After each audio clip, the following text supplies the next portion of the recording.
Chapter number 1, Arrival of Europeans in India, Part 3.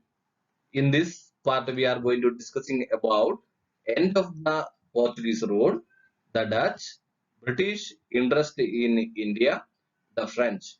Vasco da Gama discovered the sea route and reached Calicut, entered into the court of Samorin, the king of Calicut, and presented the letter of the king of Portugal along with some valuable gifts. Samorin welcomed Vasco da Gama and permitted him for establishing business settlements in Calicut. Alfonso de Albuquerque then came with ships and anchored near Calicut. He brought fame for Portuguese king, but Portugal was not destined to win a permanent dominion in India. In 1509, Albuquerque became the governor of Portuguese settlement and became the founder of Portuguese power in India. In 1510, he conquered the Goa port and subsequently the Portuguese people extended their power to Diu, Daman, Salsette, Basin and Bombay. The trading methods of Portuguese sea captains turned to be more than a flavor of privacy and profits were derived quite as much from plundering raids upon Arabian merchants. Portuguese treatment of the natives often showed cruelty lower than the standard of a cruel age. With the result, natives started to hate them and the Indian kings began to retaliate against them and gradually their image was shattered and they were made confined only in three places, Goa, Daman and Diu up to 1961 when the government of India Republic liberated these places from their control. Consequently, they lost their ground while competing with others. One of the governors in India, Alfonso de Sousa, nicely put it in 1545 that the Portuguese entered India with the sword in one hand and a crucifix in the other. Finding much gold, they laid aside the crucifix to fill their pockets and not being able to hold them up with one hand and they were grown so heavy they dropped the sword to being found in this posture by those who came after. They were easily overcome. The Portuguese power thus dwindled away and confined themselves in three small places till 1961. End of Portuguese rule. End of Portuguese rule. In the beginning of the 17th century, the Portuguese expanded their trade to Bengal. At this time, the Mughal Emperor Shah Jahan ruled India from Delhi. The Subedar of Bengal complained to Shah Jahan about the behavior of the Portuguese. The Subedar means one of the army officer. Thus, the port of Googly was demolished and the ships were burned as per the order of the emperor. In this way, the Portuguese rule came to end with the exemption of territories of Diu, Daman and Goa. This is the end of the Portuguese rule in India except the territories of Diu, Daman and Goa. Afterwards, after the independence, as a part of a reorganization of states in India, Indian government takes some military steps towards Portuguese and Portuguese surrendered in front of the Indian army and in front of government in 1961. In 17th century, Portuguese expanded their trade to Bengal. They want to conquer different places and they want to make their supremacy all over India. So they conquered different places and move ahead. That time the Subedar of Bengal complained to Shah Jahan about the misbehavior of the Portuguese officers. Thus, the Shah Jahan, ruler of Mughal emperor from Delhi, he ordered demolish the fort constructed by Portuguese and burned the ship. So the Portuguese rule going to end and it shrink to Diu, Daman and Goa. And lastly, India government liberated in 1961 from these places also. This is the end of Portuguese rule in India. In this outline, we can see the places ruled by Portuguese in India in different years. They ruled more than 400 years in some places. The Dutch. After nearly a century, the people of Holland, popularly known as the Dutch, came to India for trade in 1596. They named themselves as the Dutch East India Company in 1602. They had to face sharp opposition from the Portuguese in the beginning, and finally the Dutch emerged successful and captured a number of places from their rivals. The main aim of the Dutch company was to import spices from India, and for the whole of the 17th century, they were the chief spice traders from the east to west.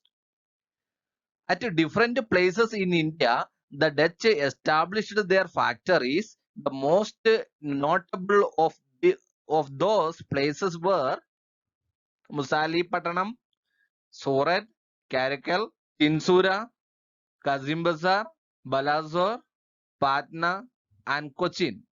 Besides spices, they were making different business, hectic business in steel, cotton goods, rice, indigo, and opium. In the long struggle between English and the Dutch, the English became victorious and the Dutch power began to decline from India. The Dutch, after 100 years of the arrival of the Portuguese, at the end of the 16th century, the Dutch of Holland, now the Netherlands, came to India for trading. Initially, they established forts at Pulicat and Madras. They also established a trading center at Agra in the year 1663. Meanwhile, the British also arrived in India. The Dutch could not withstand the competition against the British. British interest in India. During the reign of Queen Elizabeth, there began the real greatness of Great Britain.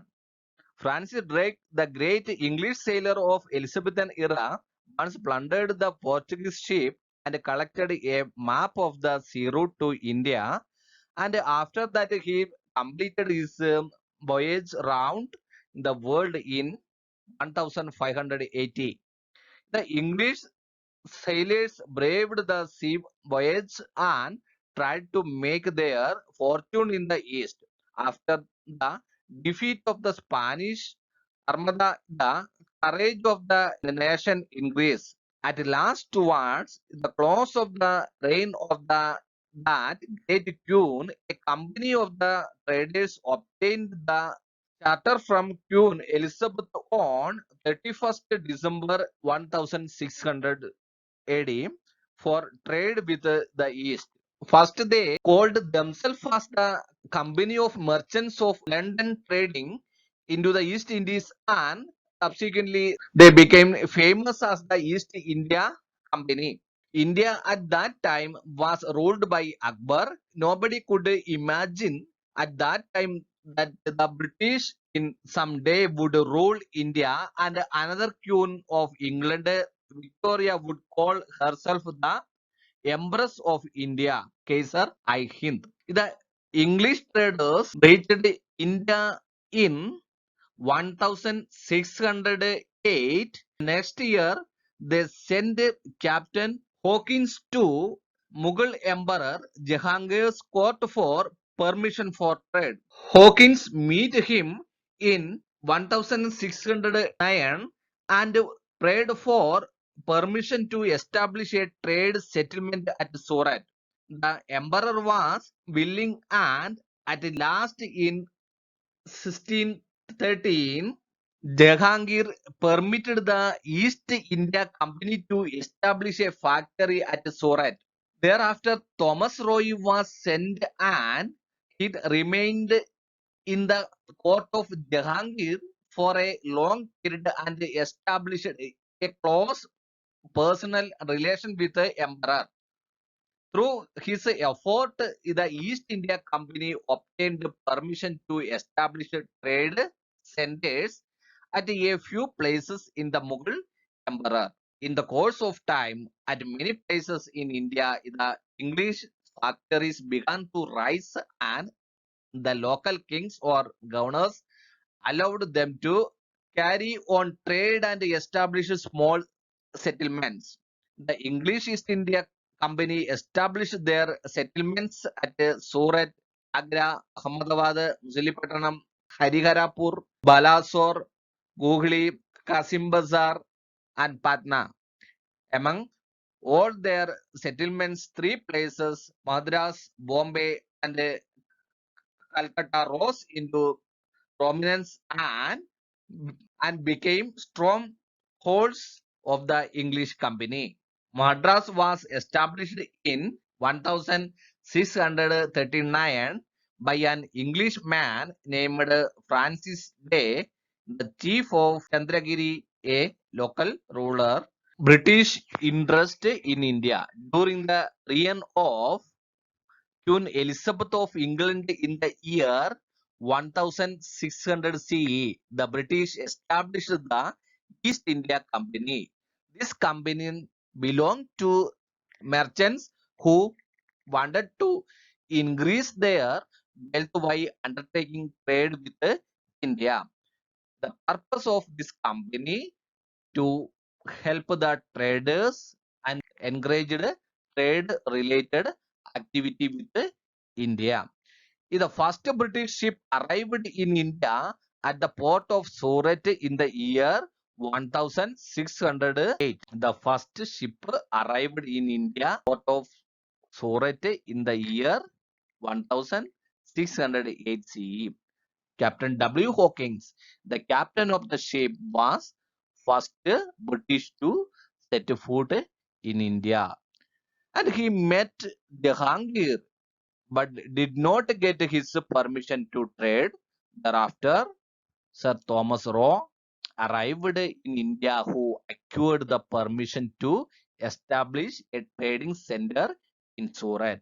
Thomas Roy got the permission to carry out trade in India from Jahangir.